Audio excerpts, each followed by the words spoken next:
December 9வது நாள் வரலாற்று நிகழ்வுகள். அமெரிக்காவில் டென்னெசி மாநிலத்தில் சுரங்க வெடிப்பில் 84 தொழிலாளர்கள் உயிரிழந்தனர் 1911. இத்தாலியில் கிளெனோ அணை இடிந்து 356 பேர் பலியானர் 1923. இந்திய அரசியலமைப்பை வரைய இந்திய அரசியலமைப்பு நிர்ணய மன்றம் முதல் தடவையாக கூடியது 1946. கனடாவின் விமானம் ஒன்று பிரிட்டிஷ் கொலம்பியாவில் வீழ்ந்ததில் 62 பேர் உயிரிழந்தனர் 1956. பெரியம்மை தீ நுண்மமுற்றாக அழிக்கப்பட்டு விட்டதாக உலக சுகாதார அமைப்பு அறிவித்தது 1979.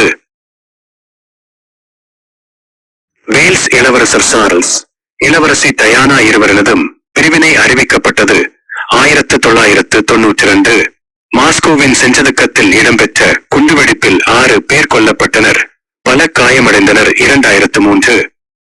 மாஸ்கோவின் மருத்துவமனை ஒன்றில் இடம்பெற்ற தீ விபத்தில் சிக்கி 45 பேர் உயிரிழந்தனர் 2000.